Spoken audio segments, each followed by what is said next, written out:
welcome. It's great to see a room packed full of people interested to hear more about Yemen, and it's also great to see, I come to these events a lot, so many new faces interested in Yemen. So welcome, marhaba, great to see you all. We have a great panel coming up for you today. We're going to be discussing the lessons learned from past negotiations. Now, I've covered some of the peace talks on Yemen. A few years ago, 8 years ago, it seemed like none of the warring parties had any interest in reaching peace at all. But some would say at face value, it seems this is the closest we've gotten to peace. But I'm sure our panel will either correct me if I'm wrong or will inform us on what we can learn from past negotiations and what is happening now. We have a great panel to discuss this today. You're not going to be hearing from me, but you'll be hearing from these guys beside me. We'll be speaking to Azal Al-Salafi, who is the Advocacy and Protection Officer at the Peace Track Initiative. She recently briefed the UN Security Council and the UNHRC and regularly advises and supports reports and policy papers for the UN Special Rapporteurs. We'll also be hearing from Rafat Al-Akhali, who's a Fellow of Practice for Strategic Projects at the Blavatnik School of Government at the University of Oxford. He was also previously the Minister of Youth and Sports in Yemen, and prior to that, he was leading the policy reforms team at the Executive Bureau for Acceleration of Aid Absorption and Support for Policy Reforms. And we'll be hearing from Helen Lackner, who's actually been working on Yemen for 50 years. So she's very well informed. She's the author of Yemen in Crisis, Devastating Conflict, Fragile Hope, and Yemen Poverty and Conflict, both of which were published this year. And she's done lots of consultancy work on water and rural development issues with the World Bank and other financiers. So before we start, I just want to make clear that this event is on the record, but I'm sure our panelists are not going to hold back anyway. And that I'm going to start by giving them all an opportunity to speak, ask them a few questions, and then I'll open up to you guys to follow up with your questions too. So keep that in mind. I'm going to start with you, Azal, because I'd really like you to set the scene for us.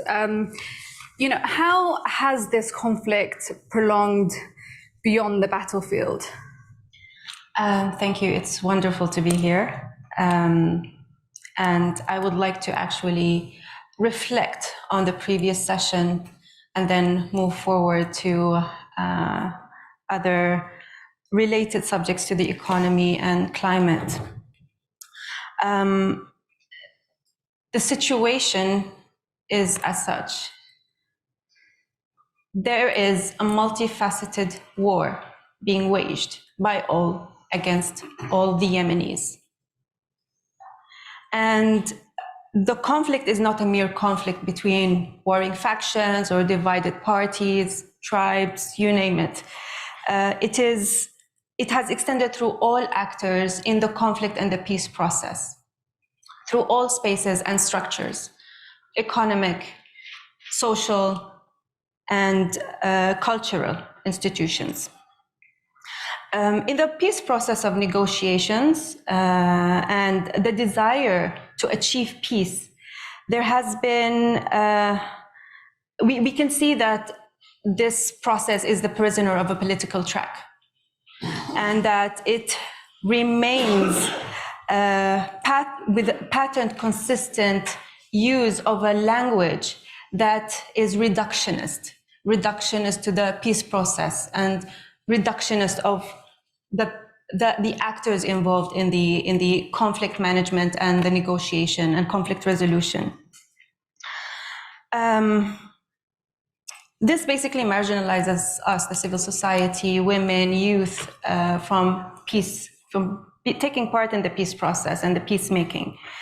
And here I would like to just to reflect on the conversation that was held prior to this, on the use of language, the systemic use of language that is in the skewed representation of Yemen, and how it particularly is very available in circles of peace and conflict management.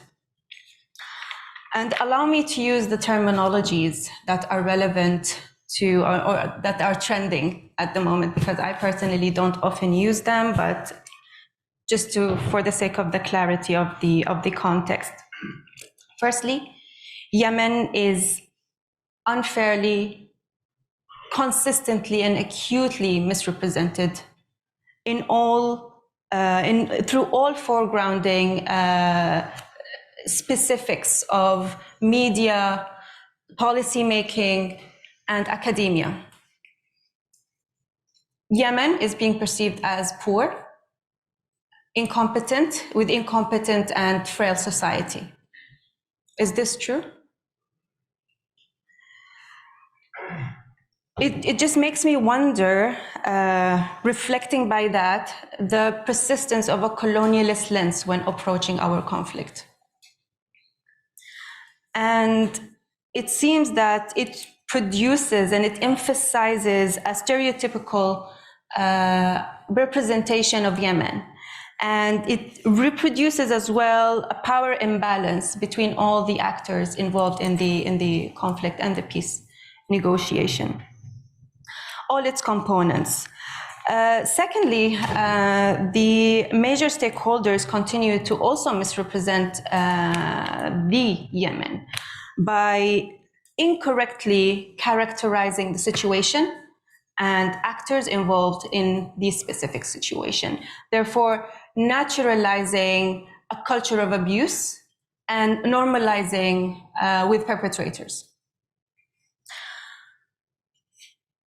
Thirdly, the inadequate approach to the conflict and its particularities towards peace management and negotiation, in specific the discourse and the language that is being held has further polarized and fragmented what has already been fragmented in our societies, and it has created these invisible boundaries of miscommunication between those actors involved in the peace process and the conflict negotiations.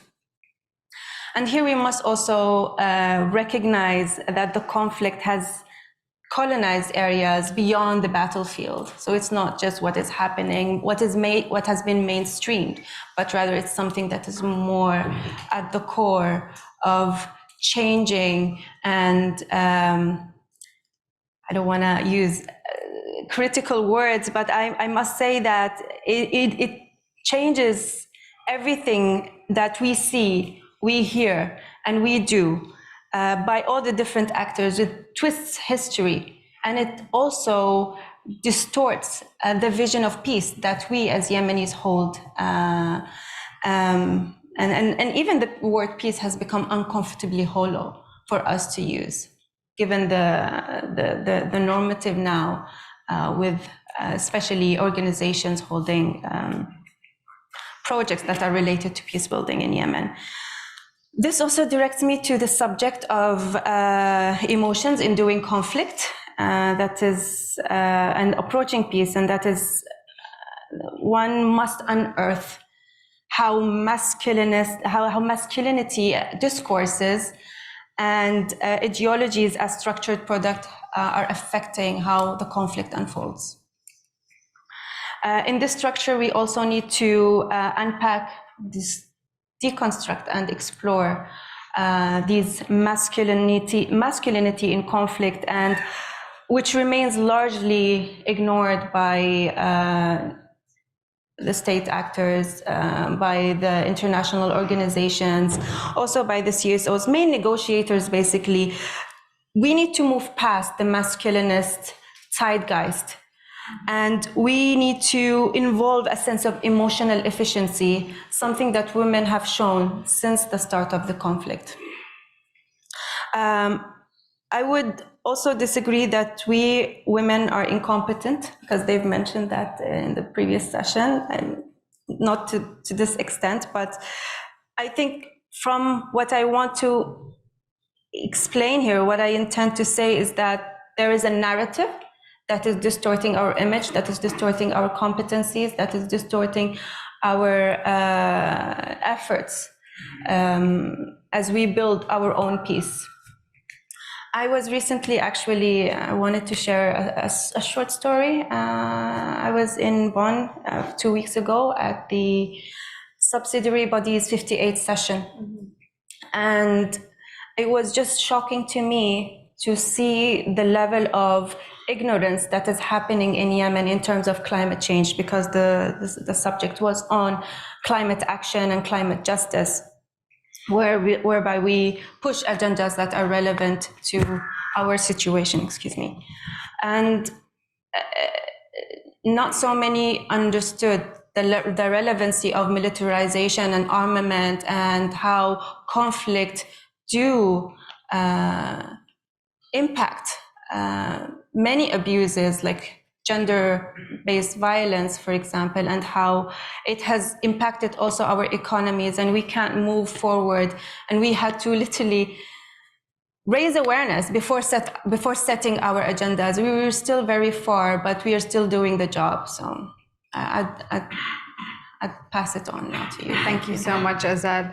It's interesting what you say about the media and how they cover Yemen, because I'm one of the media that covers Yemen. And it's incredibly difficult because we're serving an audience that know nothing about Yemen. And so, you know, when I watch something, I think this is overly simplified. But then when you're behind the scenes making the pieces on Yemen, you have to overly simplify because you only get a few minutes, and it just doesn't do the story justice. And I think it then creates the problem that you're speaking about, that Yemen is seen through a very narrow lens. But you know, it's incredibly difficult. But we leave it to you analysts to write your amazing research papers where people can get the true analysis of what's going on in Yemen. I'm going to move on to you, Rafat. You know, you've been following this from day one. What are your reflections on how things could have been done better? Thanks, Nawal, and a pleasure to be here. And when I thought about the title for today's session, Lessons Learned from Past Negotiations, I was thinking, what's the number one lesson that we could reflect on? And I thought of one phrase: it's the economy, stupid. And it's the phrase that got Clinton to the presidency in the US, and it's the phrase that probably is the best way to describe what has been missing largely from the peace process in Yemen. When the conflict started in 2014, 2015, and the UN started leading the peace process, they have emphasized that there is a political track and a security military track to resolving this issue. And when we were in Kuwait in 2016, it was the conversation and the negotiation about what happens first. Is it the political or is it the security arrangements? But ever since after Kuwait, end of 2016, a lot of us have been saying we need to put the economy on the table.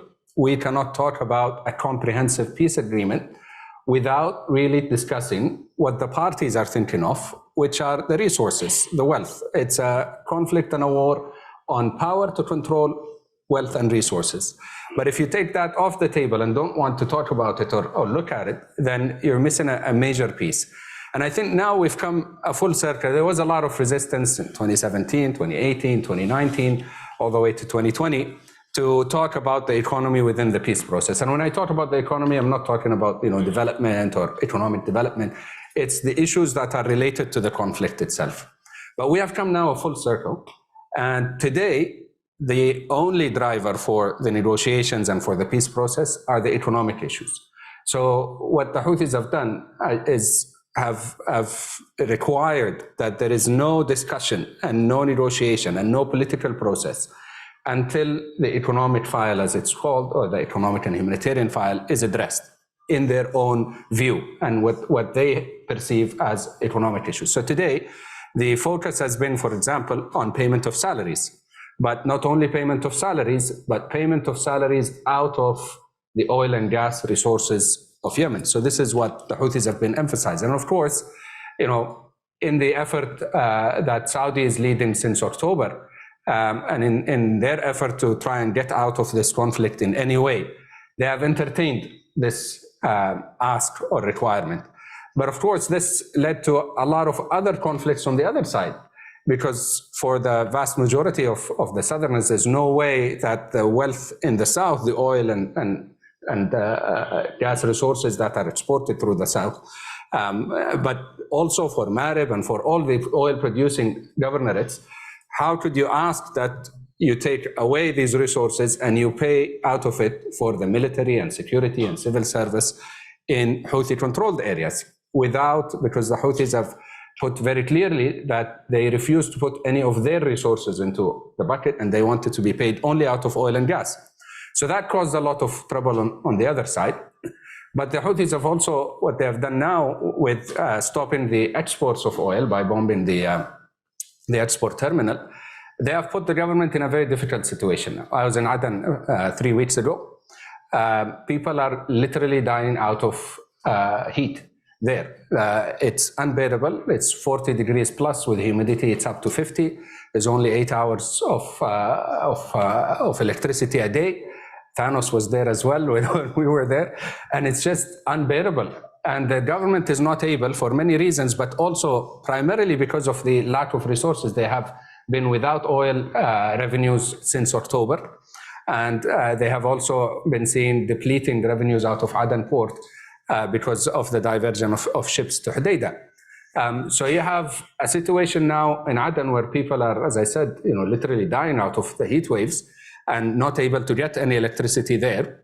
And you have the same situation in other cities as well. When I was in Taiz, people are paying 1,000 riyals per kilowatt hours for electricity because there is no public electricity in Taiz for years now. It's only the private supplied electricity. And in Aden they pay 6 to 12 riyals per kilowatt hour for the 8 hours that they get. In Taiz, they get zero public electricity and they pay 1,000 riyals per kilowatt for the private sector electricity.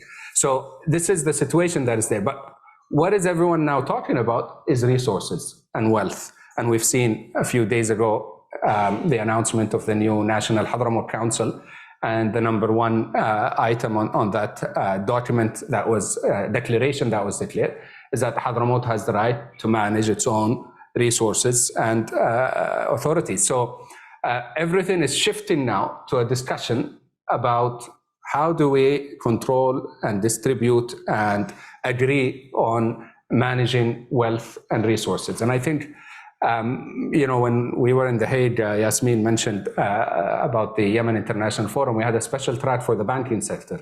This is one of the key issues now that are arising when we talk about the economic file in the peace process, because we have a banking sector which is on the verge of collapse. We have hundreds of thousands of depositors, bank clients, who have not been able to access their money since 2016. They have been only living off of the small interest. These are life savings of doctors and engineers and merchants who have put it into the banks, and now they can't access it. They were only able to live off the small interest that they were getting, and then it was 50% of the interest, then 30% of the interest.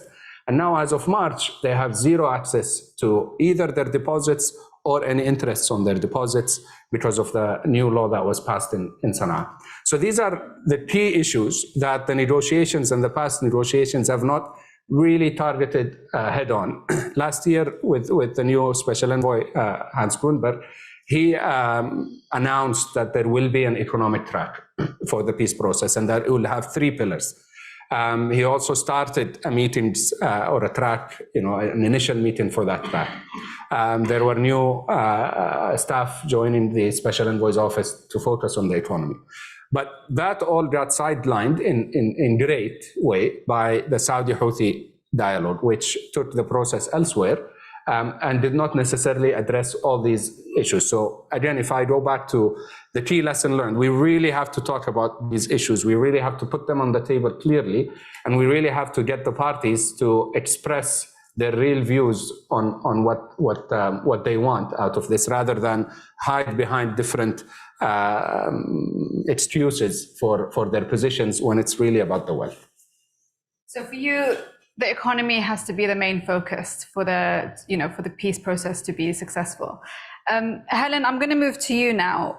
What are the main elements that you believe are needed to achieve sustainable peace in Yemen? Well, thank you very much, and thank you everybody for being here and for listening. And it's very convenient because I think It looks like the process, or the so-called peace process, has started with politics, security. Now it's graduated to the economy, which is absolutely crucial. And, to me, it all ends up being relating to resources. So although I have a few points I will make about sustainability, I'd like to speak initially about what I believe to be the most important issue in Yemen, regardless of any politics, which is climate related, and it's the most important climate related issue in Yemen, which is water. You can have any political organization, you can have any military organization, you can have the millions of people living in Yemen. If there's no water, there will be no Yemen. And they will all have to move or do something pretty dramatic. And the water situation is extremely serious. At the moment, Yemen uses 1/3 water more per year than is available per capita on a renewable basis. The availability of water per capita is 74 cubic meters per year per person. That is it just doesn't feature on the scale when the minimum considered acceptable is 500. And I won't go more into details and figures about this because, it's a fundamental fact which has been very largely ignored, as well as all the other climate-related issues, some of which Yasmin mentioned earlier, which are basically, if they are not addressed adequately, the country can never recover. In fact, the population will no longer be able to live there. There are already people moving because of that. And that really brings me to this idea of, what is sustainable peace? I mean, Azal started speaking about the language that is used about Yemen, and that seems to me this is a topic that one could have a whole session about, because the number of misconceptions and misdirections and misleading statements, deliberate or otherwise, that are said about Yemen also often, and accepting Nawal's point about the difficulties of saying things briefly without oversimplifying, which is extremely difficult, something I try and do in my writings, but I have more space than she does in her things. So, this is a major issue that one really ought to address, but maybe this isn't the time to do it. But I think, we've been talking about sustainable peace. What is sustainable peace?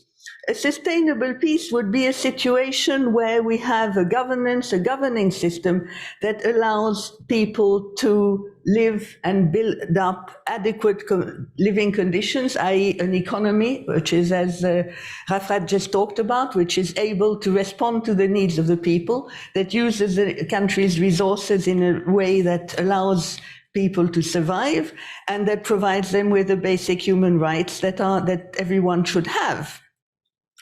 And so, this is one of the aspects that seem to me extremely, extremely important. And when we look at that, let's also remember that still about 70% of Yemenis live in rural areas. That means that about half of Yemenis live from agriculture, or partly live from agriculture. When I first lived in Yemen and worked in Yemen, up to the 90s, if I went to a village and I asked people how they lived, they'd explain that they lived from their agriculture and their livestock. After about 2000, if you asked people what they lived on, they would always say that the number one source of income prior to the agriculture and livestock was the labor income from the men, mostly in cities and a lot less internationally. So you've had a complete shift. So what needs to be done if you're going to allow Yemenis to live adequately in Yemen, and a lot of them to stay in their rural areas, you need to develop a rural economy that will enable them to live that way. And that means developing rain-fed agriculture. Sorry, I keep battling about this, but I do think it's incredibly important. I think I've just got it into a major report, so I'm quite happy about that. It also means developing certain other, off-farm industries, including tourism. And I don't mean the kind of tourism we're seeing in different parts of the world, but a kind of tourism that is ecologically and respectful of the countryside, that also provides an income for the people. It also demands the population have a high level of education. So it means a complete transformation of the educational system, which would allow the younger people and both women and men to develop skills that will enable them to work in a 21st century economy. So these are all elements that strike me as being absolutely essential to a sustainable peace. And I'm not at all sure, but I think other people here are in a better position to tell me to what extent the current debates on peace address any of these issues. Thank you. Thank you so much, Helen. One thing that stood out to me from the previous panel where we heard from Jamila and Yasmin is one of the questions that came up, this idea of a good peace and a bad peace. We may achieve peace, but is it good or bad? And I just want to tap into your different areas of expertise. And I'll start with you, Azal. So, what are the considerations that we have to make for a just and inclusive peace process? Yes. I would say language. Excuse me, I don't think you may agree here, but I think we need to start with language use. We need to use an intersectional lens when we approach the conflict or the peace process. Language is power. It influences policies. It influences lawmakers. And we see that the political track lacks ground for human rights. And this is what is needed at the moment. These considerations will not be achievable, will not achieve peace if there is no proper communication to the situation or to the agendas. And unfortunately, maybe it's unfortunate, or maybe it is fortunate that there is no recipe for peace.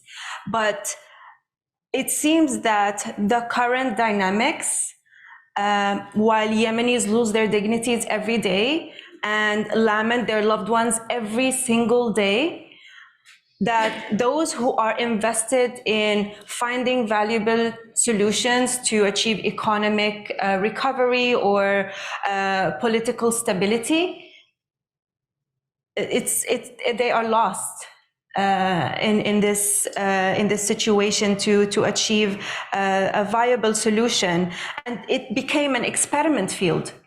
Yemen became an experiment field, and we need to consider that while achieving the right agendas inclusively with local knowledge. We need to be critical. We need to use the critical knowledge that the locals do have, and also the diaspora, because they also have a bird's eye view to the context. And we need to make sure that these approaches are long-lasting.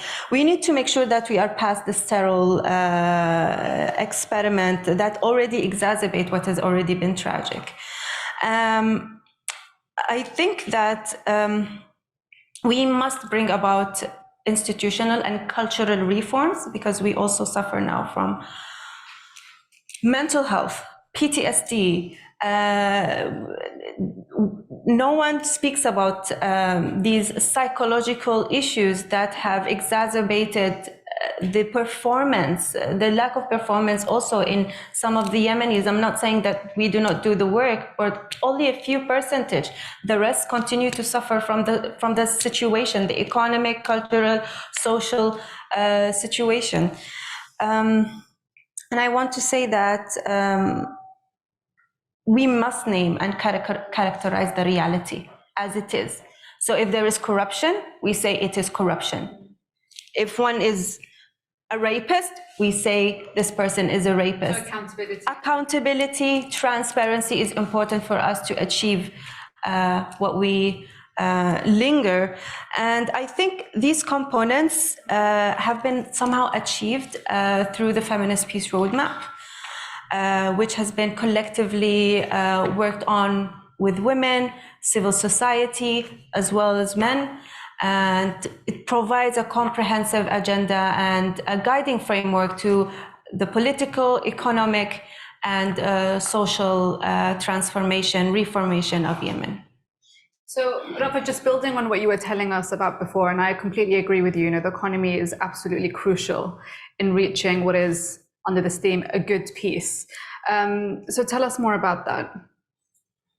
I'd say two things if we want to achieve a good peace, as you said. I mean, one thing is citizens of Yemen, all Yemenis all across anywhere in Yemen, they want to live in dignity. They're looking for having a good income, having something to eat, having a roof on their heads.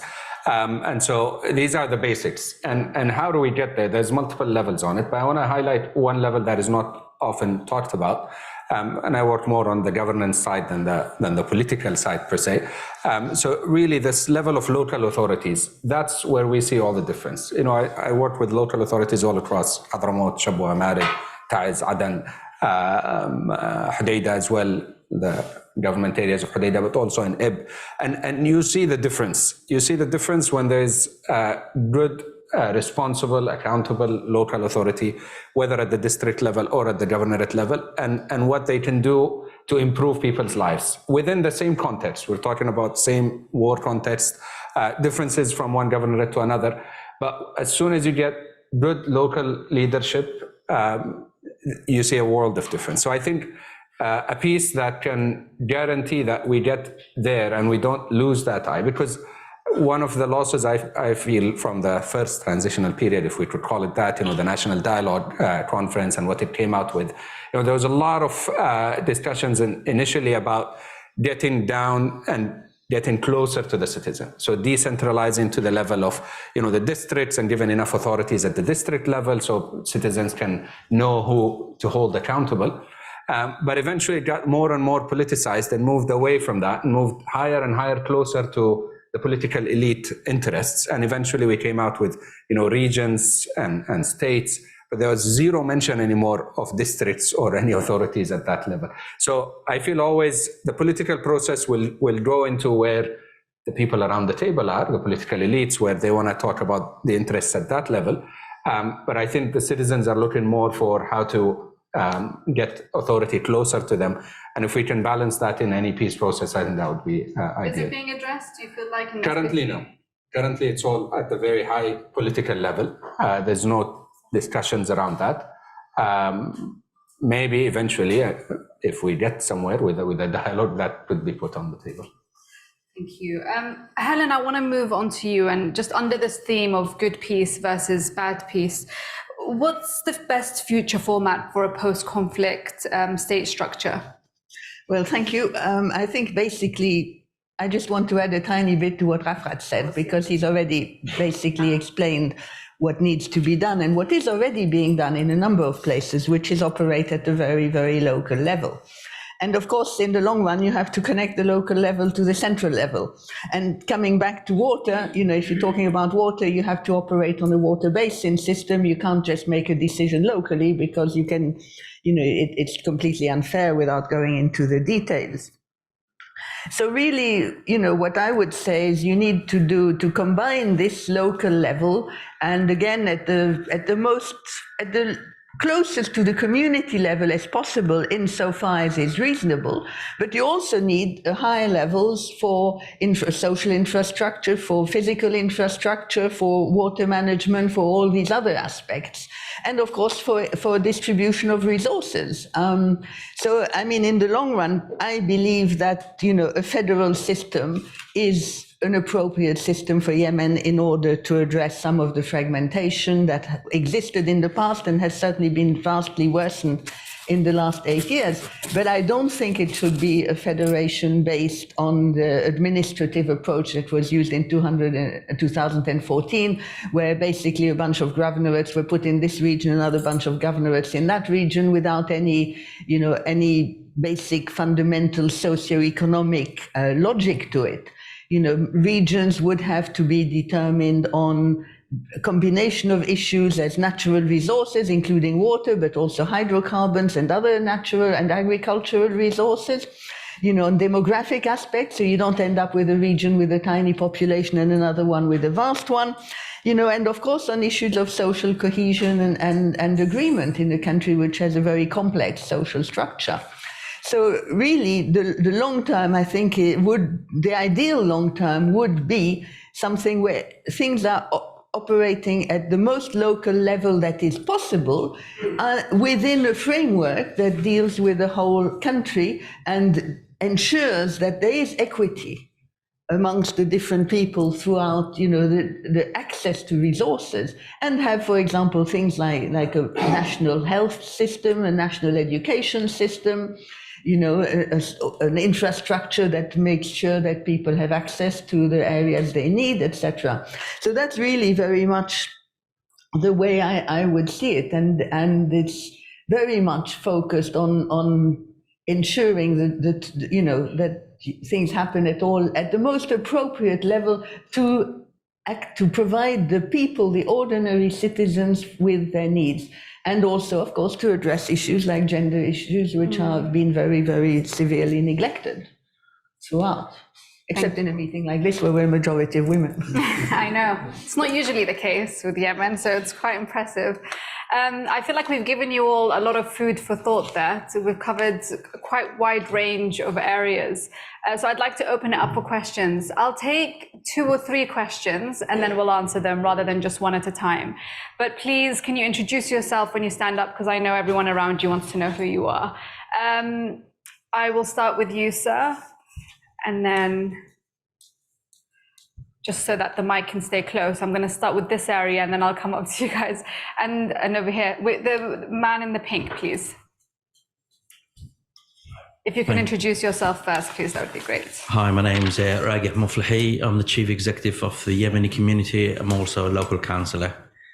With reference to Helen, you mentioned the water table in the Yemen. This has already been known for many years, and the reason for that is the Yemen is virtually, the agriculture is completely qat.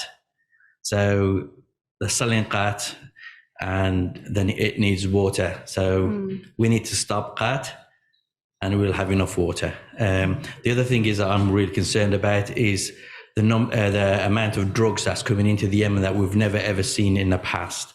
That's a really big concern. The amount of what, sorry? Drugs. Drugs, okay. Yeah. Like, you know, people have moved on from qat onto something a lot higher than that. With reference, I know that, Nawal, you said you're a journalist as well. So one of the things that I'd like to mention is the Yemen is in poverty at the moment, massively. And a lot of us here have been working non-stop with the BBC as well, with reference to people's pensions. Thousands of pensions have been stopped in the Yemen. We're struggling to get the money back to them. People have to live and they need that money. And I'd like to, if there's journalists here today, we can talk about that straight after the panel, but if we can keep the questions just focused on the panel. But that's, we've got your question on water. Shall we? Just finally, I mean, there will never ever be peace without looking at every single party, like, you know, the Southern movement, the Houthi movement, and everywhere, like, the issue in Hadramaut. We need to sit down with every single party, make sure that everybody buys into it. I'm hearing people from past government people here, like, you know, they're the ones that corrupted the country in the first place, and now they're giving us solutions. So let's leave it at that. Thank you so much. Okay, so if we can put your hands up again. Sorry, I've forgotten. We will have one over there, and then that gentleman at the back afterwards, and then I'll open it up to the panel. Thank you. Abdul Gadil Shaif, I'm also a community leader, same as Rageh in Sheffield. I do agree that there is an issue to do with the economy, with water, and with emotive language. Yemen is a very emotive, unfortunately. So we use a lot of emotional language. But I think to fix these issues, fundamentally, we need a peaceful solution to the realities on the ground. And I think unless we get a political fix, unless we get a political solution, we're not going to be able to resolve these issues, which are fundamentally important. And I think something that seems to be missing from the discussion. Is there a question? Yeah, it's a question. Something that seems to be missing from the discussion is the realities on the ground is that the Houthis have seceded.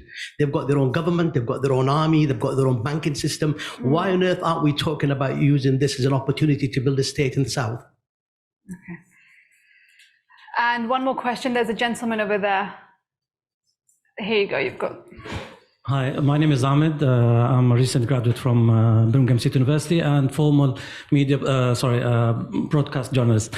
My question is to Rafat. 10 years ago, 11 years ago, we were here in the same room talking about the future after the Arab Spring, you and other people, and now we're talking about learning lessons from the negotiation. Have we learned anything?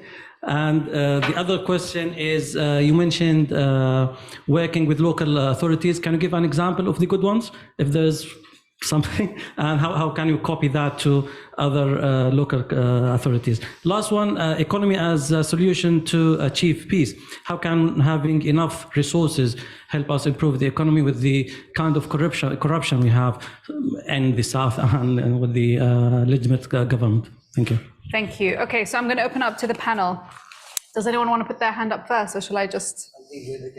Yeah, please. Let's start with GAT. It's true. I mean, GAT is a major problem, but actually it comes hand in hand with poverty, doesn't it, as well, Helen? Well, yes. I mean, GAT is a problem. Now, let us remember that GAT is cultivated at altitudes from 800 meters above sea level to, in the old days, about 1,800 meters. Now, thanks to protection and plastic and all that, it goes up to about 2,000 or even 2,200 meters. You can have GAT in the Damar Plain. So yes, GAT is a problem in certain altitudes. It is not the main crop. If you look, I mean, the main producing areas are the Tihama and Wadi Hadramut and various other places. So it is a problem. On the other hand, it's very important to remember many other aspects about GAT. It is a drug, yes. It has been demonstrated by medical research that it's no more dangerous than tobacco, alcohol, or many other drugs which are legal in this place. And in terms of an economy, if it is mainly a smallholder crop, and it has a complete and complex value chain, which means that you have the growers, you have the pickers, you have the packers, you have the transporters, which we all keep well away from when we're on the Yemeni roads because they drive like madmen. And you then have a wholesaler, you have a distributor, you have everything. Remove GAT from the economy and the unemployment rate in the country rockets up from whatever it might be in reality to twice what it would be. So let's be realistic about GAT. It's not an ideal crop, but it also, in terms of income per acre or per fedan, it is better than anything else. I was once involved with a coffee project where the economist was told that he had to find some figures to make sure that coffee was more profitable than GAT. But anybody who's worked on any such mission knows that the income per crop varies entirely according to what you feed into your computer, and you feed into your computer what your boss tells you to feed into your computer. So the next morning, the coffee was more valuable than the GAT. And, and coffee is valuable. Those of you who know that, in the States, I think they now pay $20 a cup for Yemeni coffee. Yes. So I'm not sure that gets to the growers in Yafa. And when I visited the growers in Yafa, they were desperate because they'd had so many years of drought that the trees had died. And I have plenty of pictures of that. So that's all I have to say about GAT. I have absolutely nothing to say about the drugs that are arriving. I suspect that there are a lot, but I know nothing. I don't know if anybody else does. Thank you. I mean, the second question was on the southern question, which we have a whole panel to discuss next after this one. But is there anyone? Maybe I'll add a few things. First, I'll say that I've always been saying that my upcoming book will be called 70 Days in Power. So I spent 70 days in government, so I hope I'm not the one who corrupted government that Brother Raja was mentioning. But on the lessons, we learned a lot of lessons. Wallah, we learned a lot of, but did the right people learn the lessons is a different question. I think we do have a crisis of leadership in Yemen on all sides, and I think that's what we've been suffering from for a long time, for decades, and we are still until now suffering from that. Hopefully one day we will get the right leadership that has the right mix of skills and expertise and care and integrity as well that we need. But in terms of examples in local authorities, I think when you come down to that level, it becomes about the specifics, the nitty-gritty day-to-day governance. And I can give a lot of examples. I can talk about, for example, in Marib, if you look into amazing statistics that show the shift that happened in Marib at the level of the different services. So in hospitals, for example, Marib had one general hospital, which was a small one. You can see now there's 3. They never had a center for blood, what do they call it at the scientific? Yeah, the transfer. Now they have it. If you look at the kilometers of paved road, it improved significantly. If you look at the number of classrooms, it went from, I think it was only 10,000, if I remember the numbers right, and now we're talking about 80,000. So you can see a lot of difference there. If you look in Hadramaut as well, I think Sayoun and Tarim and that area has been a really good example of local governance, and now there are exchange of knowledge and exchange of expertise happening organically between. I was so happy about a month ago. There was a delegation from Hadramaut that went to Marib to exchange the experiences of local governance. I always remember when I went to Marib and started seeing these, it's a small thing, but it's a signal or an indication. You can see now in Marib, in the streets, the trees, they cut them in shapes of heart, and I love Marib, and there's a shape of a camel. And I said that I saw that somewhere. I saw it in Sayoun. So I asked them what happened and how did you start having these? And they said, oh, we went on a trip to Sayoun and we saw this. Sayoun is known in a lot of its different roundabouts and streets with these nice. So they said, we liked it. So we got the gardener from the cleaning fund there, and we seconded him for 6 months in Marib so he can do this and teach our people. Sir Rafat Al-Akhali, yes, his focus is on the economy, and I want to ask him to tell us when the conflict started and who were involved in that conflict. I believe it is a long history. It's not started when we discovered the oil and the gas. That's mean we have to think about the roots of the conflict and to go there and to get rid of them to have stability and a successful peace process. Thank you. Thank you. Can I just take the question from the lady, and then I'm going to come to you next, I promise. Thank you very much. Dean Al-Mamoun, Country Director for Center for Civilians in Conflict in Yemen. My question is really for Helen and Rafat, if it's possible. I would like to know how you would get around the issue of achieving upscale, or to somehow elevate the successes that we have seen. Those of us operating on the ground for decades, we know at the local level we can see successes, we can see outcomes, but when it comes to elevating that to beyond the level of the government, that's where we really get stuck, most of us. So are there any ways in which you would advise as to how to get around corruption, elite capture, all of these issues that in the end of the day, that's what's keeping the successes at a very, very much of a local level? And just one more, I feel like that is kind of combined with Thanos's question. So I'm going to take one more from the gentleman in the white shirt. No, this man over here, sorry, with the glasses and white shirt. Okay, yeah. And then I'll open it up to you guys. Yeah. Yeah. Jimmy Mohammed. Essentially, we can all agree that the system in Yemen is totally corrupt. God, that's so depressing when you say it like that. That's the reality, isn't it? Yes, the reality is we don't sort of accept the reality. We'll be going in circles. So the system in Yemen is totally corrupt. The opposition in there are corrupt. The strings are all sort of linking to external powers there. But do you believe that changing or rearranging the chairs on the Titanic is going to actually solve the problems? Because that's what you're actually talking about. If you want a real change, you need to change completely the system and bring a system that is organic to the country from the people's values and beliefs, not to parachute cultures and ideas that are totally different from the beliefs and ideas and values of the people within the country. Thank you. Thank you. That's an interesting question. So what shall we start with? I'm going to start with you, Helen. Actually, do you want to go? Do you want to? We're talking about. Sorry, Rafat. Sorry, we're talking about how do you make sure that local authority, what we're seeing on a local level, successfully can be done. Yeah, I think a very important question from Thanos. He asked, how do we make sure we don't undermine the central authority or government or the central level? And I think it has been de facto undermined. I think that the reality has already happened. And I remember, I think it was here in Chatham House or somewhere else where I thought back in 2016 that probably, Yemen is fragmenting, Yemen is breaking apart. And at some point, there will be the beginnings of a coalescence around, real identities that people feel strongly about, or brought about by force, because that's how you can bring identities together. So, or a combination of both.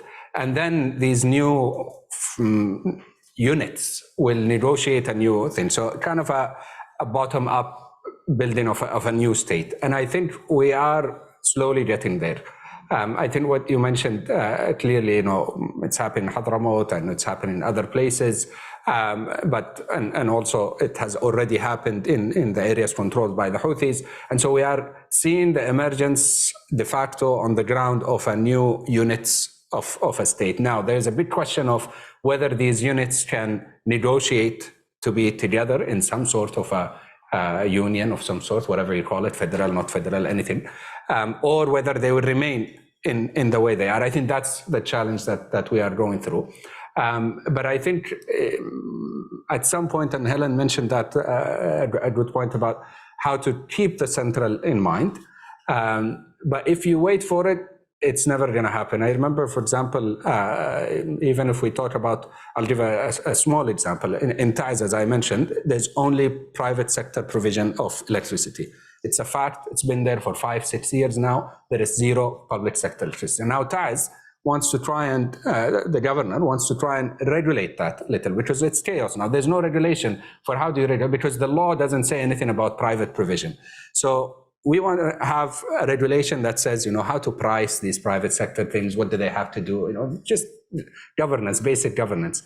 They cannot do that because they have to wait for the center in Aden, the minister in the ministry, to decide what they would do. And the ministry is saying, no, we don't admit that this even happens. No, there's no private sector provision. There's only public sector. And so you're stuck. And this is just one example, but it's happening across all different types of authorities, of services in the different governorates. It's coming to a paralysis. So you have two options. Either you go ahead and do what you want, which is what a lot of governorates did, especially if they have the resources. So they just do what they want. Or you get paralyzed, as in Taiz and other governorates like Bala as well and Lahij, where there isn't enough resources to do whatever you want. And so I think what we've been trying to advocate for is at least come up with some sort of a framework to govern the chaos. So it's not total chaos, but we can bring together some level of stability and order to the whole thing. I totally agree with what Mr. Abdul Naqib mentioned. I was not trying to say that economy is the only thing, but as I said, the process has the politics in it. It has the security in it, but it's not paying enough attention to the economy. And I think when we talk about the economy, not only the oil and gas, but everything, they called it the commanding heights, right? The ports, everything, the banking sector now, the telecom sector. This is what day to day the actors are thinking of, fighting over, buying interest while the political narrative goes on. So totally agree. It's not about, of course, pinpointing one, and it's very difficult to pinpoint any root cause of the conflict. But it's what I was trying to say, we need to pay more attention to the economy because there isn't enough attention paid. Is there something you want to add? Yeah, just a little bit. I mean, I think I've said most of what needs to be said. But I think, at this point, one has to remember that we're still in a war situation. And bringing together, the new superstructure that is needed to be dealing with the local things we're talking about is something that's going to be very difficult to do until there's some kind of political agreement. And on that, I have to say that, I don't think it's fair. I mean, to say that everything in Yemen is corrupt. I mean, on the one hand, we've been saying that, at the local level, a lot of things are happening. We all know that there's been thousands and thousands of women and men and youth who've been trying to solve problems in their communities, to do humanitarian work, to build the economy, to do all these things. And, some of these guys may well be self-serving, but a lot of them are probably doing this, out of the best and possible, motives, and are, seriously committed to helping them, their communities, and are very good people. So the fact, and I'm not suggesting that there's no corruption in Yemen either, but I think it's a mistake to say that on the one hand there's total corruption, on the other hand there's good people. I mean, there's good people everywhere and there's corrupt people everywhere. You also find, I'm sure Rafat could also give examples of some corrupt cases at the local level.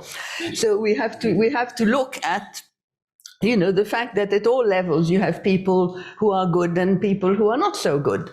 And, our hope is that the peace process will bring up to the fore of the discussion people who are definitely not the self-serving politicians who have been, since I'm not part of the dialogue, I can say that, who have definitely, are, in my view, very much the cause of the chaos and the lack of solution that's happened, because the Yemeni people definitely want a solution.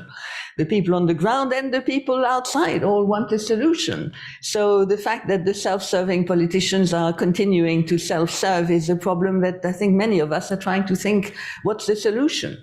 The only solution I have is completely unrealistic. Put them on an Elon Musk rocket and go somewhere. I'm going to move on to you, Azal. You were also asked, what has it been like as a woman? I know Jamila touched on that in the previous panel, but I'd be interested to hear what it's been like for you. Yes, thank you so much for the question. It's crucial because there are so many dimensions that are not usually tackled, even when we talk about gender, women, inclusivity, in the political and economic scene as well. I think we need to look at it from an intersectional lens. That serves the interests of all lamenting actors, and that we need to also stay away from the inherent emotions in politics that is reflected in competition and retaliation, and that is overlooking the pragmatism and the intuition and the emotional efficiency and the critical thinking that we can find on ground, that is also, that women also can, show. I think the current political conversation is not only exclusionary, but it's reductionist. And I have mentioned that before, and it's elitist. It is, and if there are women existing in the table, it's performative, not them performing, but rather they are forced to perform. It's ink on paper, just a cosmetic, inclusive, diverse process to the peace building. And I would like to give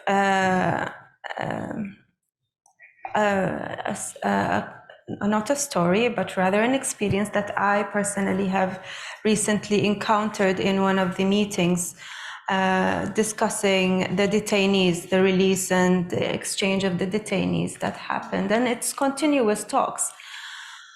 And I've been reached out by a person in authority who works and speaks to parties. And I've mentioned that we're disappointed, and we've actually released a statement to the UN Human Rights Council that we are disappointed at the lack of including women in the formation of the peace negotiations in the release and detainees, because we have so many organizations such as the Mothers of Abductees and Detainees Associations that have been from the start advocating, lobbying, doing the work of men.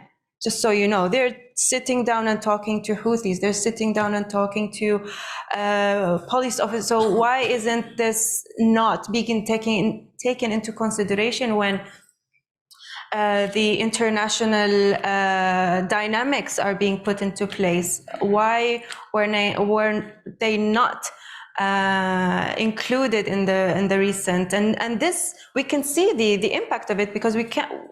Where are the women in the list? There's more than 1,087 women in prisons. Why is no one talking about it? And when I have spoken to that person who approached me, he and I had to also send a message that the language that is being used is also inadequate for us to follow a legal process to ensure that the women who are abducted, who are not called detainees, and there is this game of understanding who are the detainees, who are the abductees, or are they conflict related? Should we release them? It's quite tricky. And while mentioning that, unfortunately, I was struck by the idea, oh, we don't actually care about the naming, but rather, it's the whole negotiation. The file of the women are very sensitive. We can't deal with them as we deal with men arbitrarily detained. I'm like, fine, by all means, but why aren't we taking the necessary steps towards that? Even if there are other procedures that need to be taken, and we are ready, we have competency, we have women leaders, we have leadership knowledge as well. I'm sorry, I'm pointing this at you. No, it's really interesting that you say that, because actually one thing that I've seen just, when I've reported in Yemen in the last 8 years is how much of an incredible role women have been playing on the ground in Yemen. I think that's one of the positives, in my view, that's come out of this conflict. While their men have been, or their sons have been on the front lines or on the table discussing politics, we've seen, women keeping food on the table, Absolutely. Women opening up businesses. When I covered coronavirus and how Yemen dealt with coronavirus, a lot of the hospitals, a lot of the nurses, the people that were treating people, they were all women. And I was in awe of the incredible work women are doing on the ground in Yemen. And it goes against some of our social norms, but people have put that aside. And it's been really impressive. So I'm disappointed that it feels cosmetic in terms of the peace process. Unfortunately, I just want to add one subject related to the conversation being held about how do we engage the people. They need incentives. They're competent and they know, they have the local knowledge, and we need an authentic peace building process. But there is no now solution. As I said, there's no recipe for peace. But one of the incentives could be having meritocratic reformations rather than having a technocratic setting of structure to the government.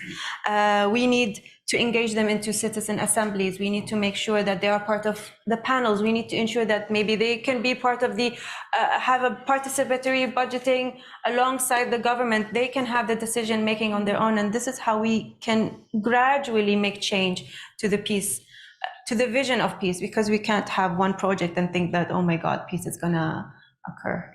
So I feel like we don't have enough time to open up for another round of questions, but our wonderful panelists are going to go upstairs, so you can go up to them and ask them questions.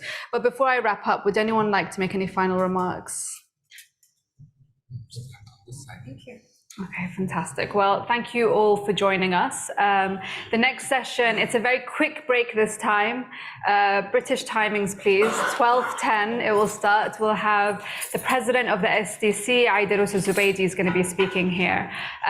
So that session starts at 12:10, and he'll be speaking in Arabic. So for those of you who don't speak Arabic, there are going to be headsets at the back that you can take to listen to the live translators in your ear. But thank you so much for joining us. It's been an absolute pleasure, and we'll see you upstairs for coffee.